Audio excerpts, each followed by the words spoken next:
wuxuu isla 20 kun iyo 15 kun iska quur because Europe 3 kun iyo 4 kun iyo 5 kun ku shaqeynaysa ay saaxiibadiis u sheegan ama u dhagti ka maqleen laakiin mid jirto waxa wadan walba oo mushaarkiisa badan yahay maciishadiisa qaali ah nolosha Europe ku jirto marka waxa la hana faqiirin hana taajirin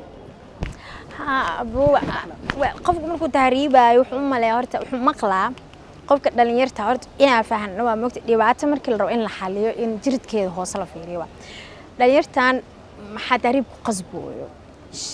qof dalkiisa nacab ma jiro qofka Soomaaliya sharciga markuu qaato waxa ugu horeeyo maskaxdiisa ku dhaca goorma dalkaygu noqonaa ma fahmaysaa shaqo la'aan waaye wax dhalinyartan ku kalifo inay tahriibaan qofka tahriibka bilaash ma aha lacag waaye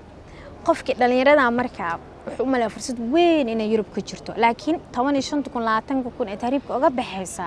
hadduu ganacsi intuu uga furto taas uga qeyr badan oo uga baraka badan markii la barbardhigo Europe tago wuxuu isla 20 kun iyo 15 kun iska quur because Europe 3 kun iyo 4 kun iyo 5 kun ku shaqeynaysa ay saaxiibadiis u sheegan ama u dhagti ka maqleen laakiin mid jirto waxa wadan walba oo mushaarkiisa badan yahay maciishadiisa qaali ah nolosha Europe ku jirto marka waxa la hana faqiirin hana taajirin sababta loo dhaw xitaa 3 kun 4 kun oo qaadanaysaaba horta kun iyo ama 2 kun ku dhawaad canshuurta dawladda ay noqotaba inta kale waxa laga yaabaa gurigaada kiradiisa canshuur maxaa baawr hadaa haysto canshuurtiisa gaaskiisa biilka Soomaaliya laga rabay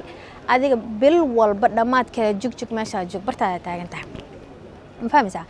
qofka Soomaaliya jooga marka 500 ama 300 oo door ku shaqeeya noloshiisa kan Europe jooga isku mid hadduu kiradiyo $100 magaalada $100 meel wax looga kiraysto qaali waa kirada qofka Soomaaliya 500 ku shaqeeya ama 600 oo 250 kilo uga baxday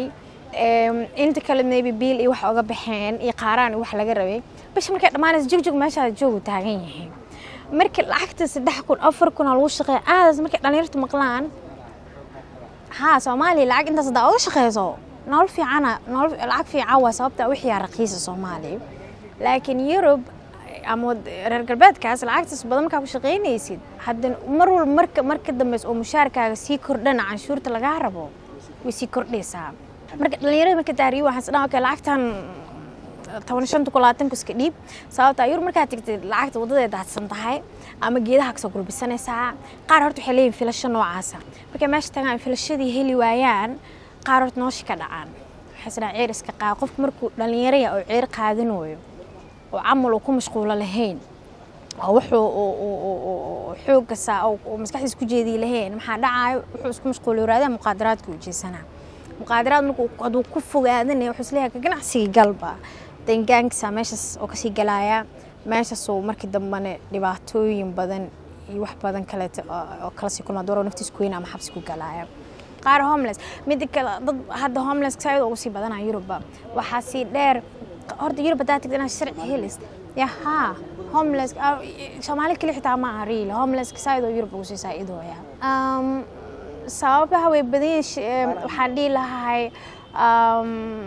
ganacsi guryaha oo real estate oo private maxalla company inta la wareey wixii qaali ka dhigeen qofkii awoodi waayay oo markii damalaamiga uu ku dhacay qof social guryaha oo socialka ku jiray oo markii dambe Ingiriiska oo kale waxa u jeeday Soomaali badan oo laga bixinayo sababta hadba wadanku ku xiran yahay ku xiran tahay wadanku degan yahay Ireland oo kale guryaha ku yaraaday waa sababta keentay in homelesski uu ku bato guryaha saad ugu yar haday dawladdu ku banaan baxayn Ireland wadamada kale guriga qofkii guriga afford gareyn waa shaqadiisii wuxuu qaadanay iskeeni waan fahmaysaa marka qofka Soomaaliya 5 kun hebel qaataa oo meeshas joogo maqal lacag weyn ilaa Soomaali markay joogto maybe la xoolo iskroona ku noolaa kartaa xagga wax walba qaali ah saa ugu noolaa xaqatan way adag tahay tahriibka waxay dhalintu waxa dhilaa lacagta ku tahriibaysa isku darsada ganacsi inta ugu furtaa wallahi ta jirina noqonaysaa lacag Soomaaliya taasha ganacsi Soomaaliya taasha qurbo qabow shaqo oo 10 saacadood 12 saacadood bish dhamaadka jugjug meesha jooga daaratidan qurbaad isku joog